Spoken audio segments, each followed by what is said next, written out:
So this presentation will be given on resident physician rights throughout their residency training. This is for Franklin University's Department of Education Masters in Educational Leadership.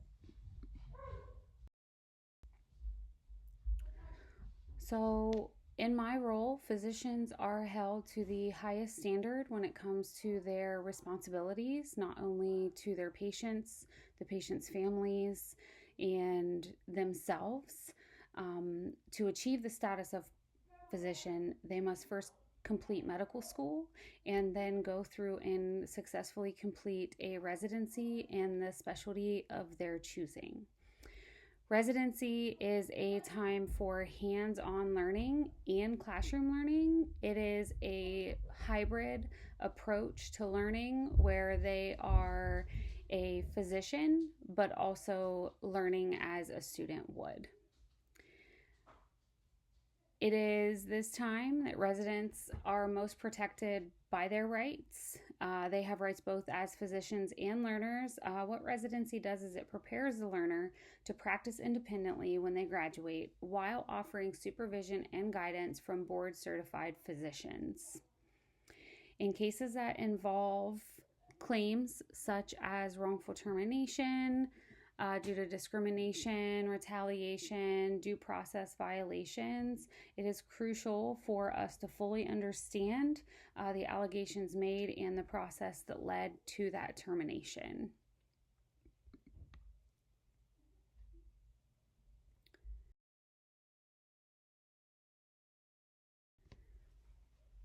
The significance of residency legal principles. As I mentioned before, residency programs require a hybrid approach, not only to the learning situation that they are in, but also to the disciplinary and legal situations that they may find themselves in. This is due to the fact that residents are considered both learners and employees of the hospital. There are two major governing bodies outside of your traditional human resources in a hospital. The first one we have is the Accreditation Council of Graduate Medical Education, better known as ACGME. They are the governing body of all residency programs in the U.S. The next one we have the American Medical Association. They will work hand in hand with ACGME and other medical associations to make sure that the residents stay compliant, but also to make sure that residents are protected. So within the AMA, there is a published Bill of Rights for residents and fellows.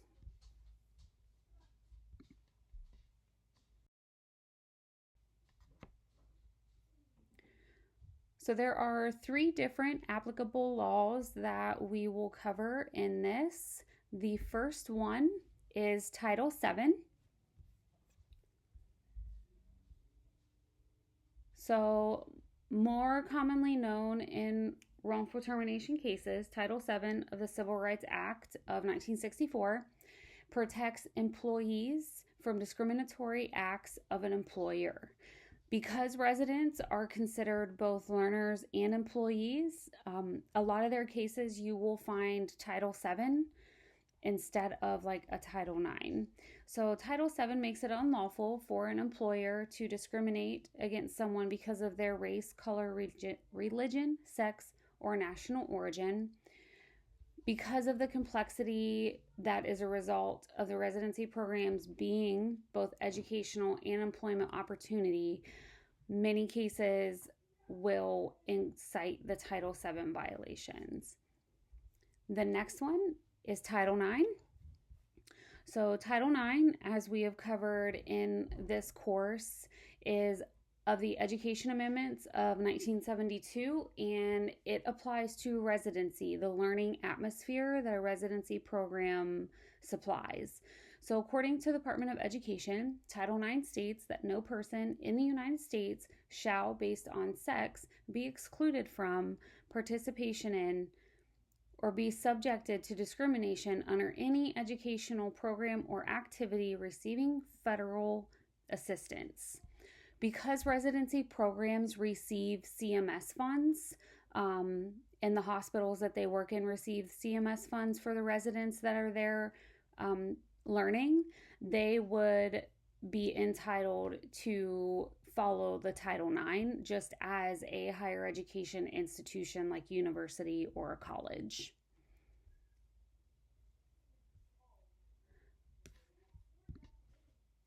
So the third one is due process. So this is also seen in wrongful termination suits. It will include the timeline and documentation of any disciplinary actions taken in the order in which those disciplinary actions are executed. Due process of the 14th Amendment is the source of an array of constitutional rights. It does include procedural protections, such as notice and a hearing before termination of entitlements. So again, that is where it is coming in here, making sure that everything goes the way it should during a disciplinary action. So the American Medical Association, the AMA, includes in the residents' rights due process that in cases of allegations of misconduct or poor performance, that the residents should be allowed to defend themselves against any allegations presented against them by a patient, other healthcare professional, or an actual training program, which is their residency program.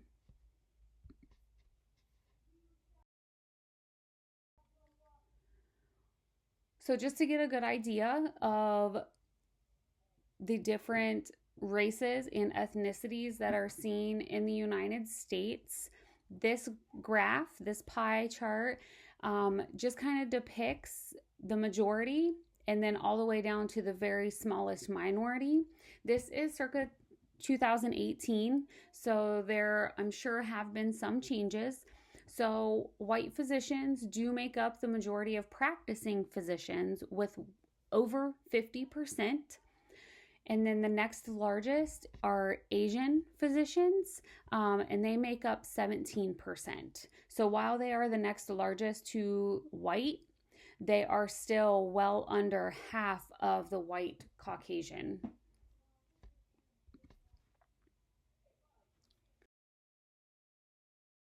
So to give you a better understanding of the ACGME and what all they are over, I have listed here a chart of the 10 most popular specialties that medical students go into and complete to become a board certified physician. So currently there are over 150,000 doctors in residency programs in the United States. The ACGME oversees all of this. They are the governing body for all of these, with the most being in internal medicine with a little over 30,000. And then the last of the top 10 is diagnostic radiology with a little over 4,300.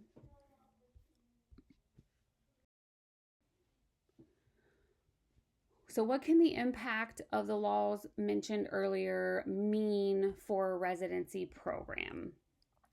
So again, we have the ACGME. They have the authority to conduct audits, site visits, and any other reviews of programs that have either poor survey results or persistent legal actions taken against them.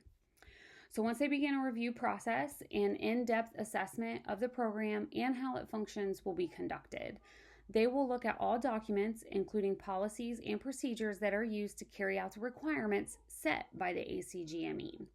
A site visit may also be completed. It is during this site visit that an audit will be done, and any and all paperwork and documentation to support the allegations against the resident and or the program will be reviewed. So what this does is this allows the representatives to observe the functionality of the program and better identify areas for concern.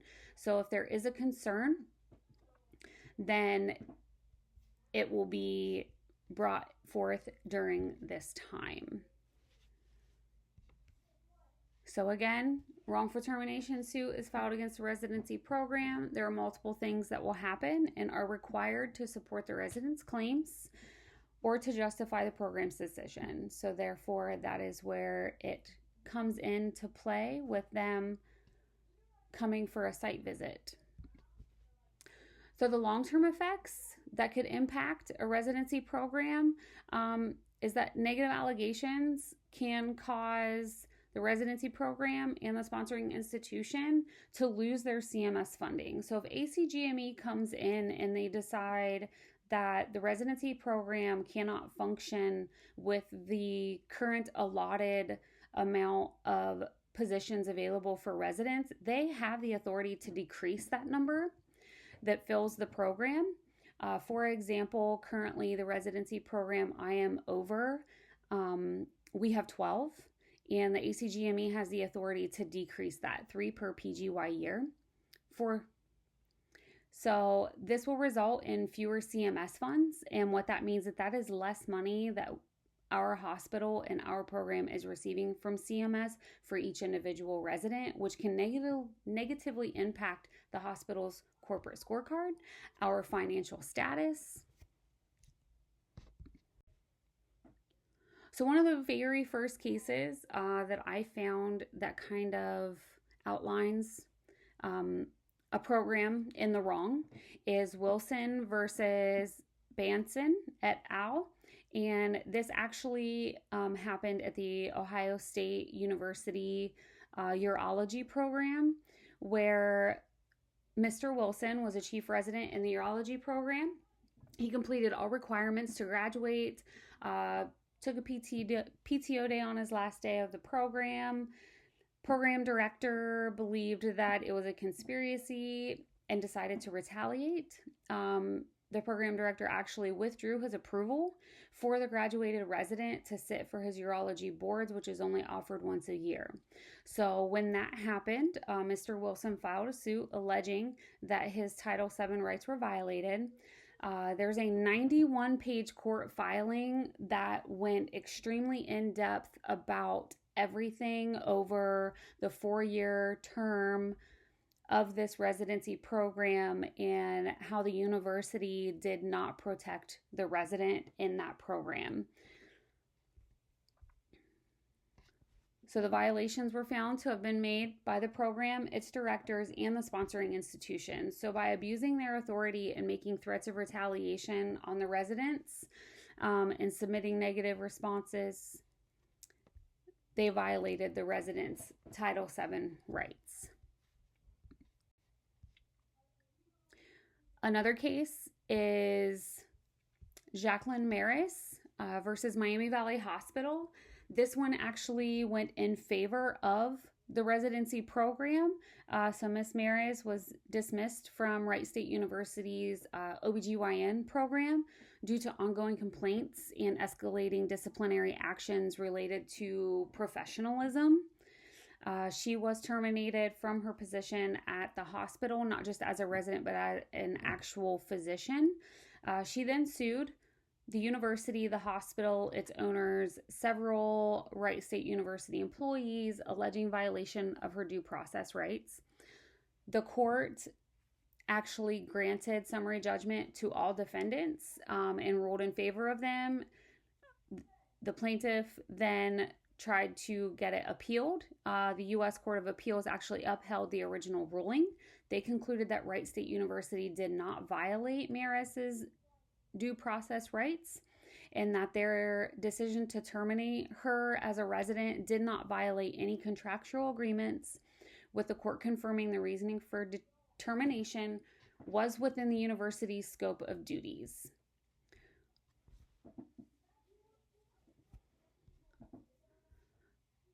So there are two different cases. One, how the resident needed the protection from the sponsoring institution and they failed the resident. And then this one was the sponsoring institution and residency program did everything correct and unfortunately had to terminate a resident.